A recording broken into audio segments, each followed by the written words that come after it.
Well, there's a good chance that most everyone out there has woken up from a dream and spent some time trying to figure out what it all means. And this morning, we have some insight on what's going on in your mind while you're asleep and what you can do about it when you're awake. And thank you for everybody texting in their reoccurring dreams so far this morning at 10400.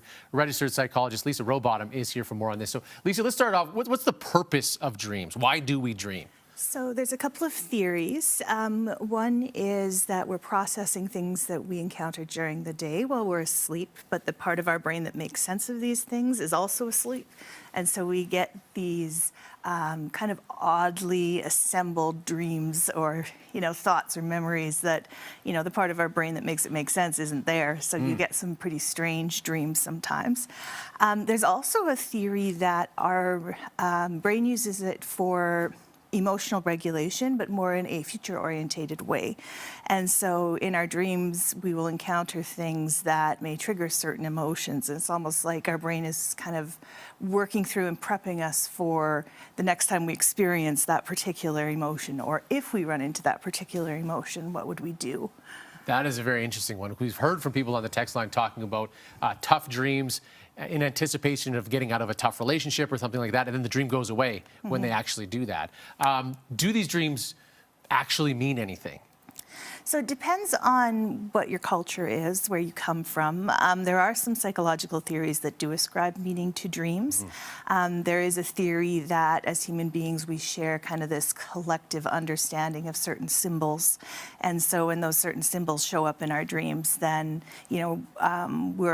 we're working through something related to that. So for example, often in cultures, snakes or spiders represent evil or bad or danger. And so when they show up in somebody's dream, that theory says, well, that person is kind of working through some things around the idea of maybe danger. What about nightmares? Why do we have nightmares, ones where we wake up quite terrified?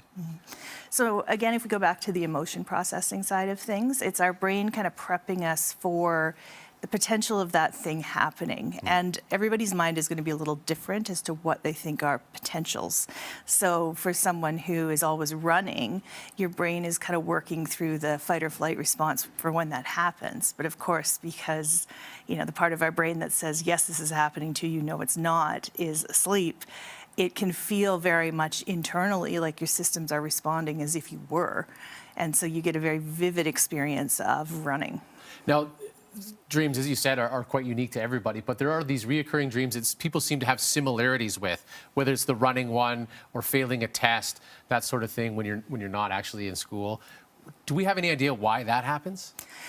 Probably because, depending on your culture, obviously, there are shared things that we fear happening more than others. And so, if you're someone who's really driven by, let's say, academic excellence, you might not even be in school, but your brain is running scenarios as if you're failing out of school. Or you might be somebody who really values family, and you might have a dream that you're running and running and running, and you can never find your family. So it's whatever your brain connects to as being a very large threat. Then if we go with the emotion processing theory, it's preparing us kind of unconsciously for the potential of that happening. That is fascinating stuff. Lisa, as always, we appreciate your insight. And for everybody at home, thank you again for your texts on the text line. Keep them coming, 10400, as we talk about reoccurring dreams.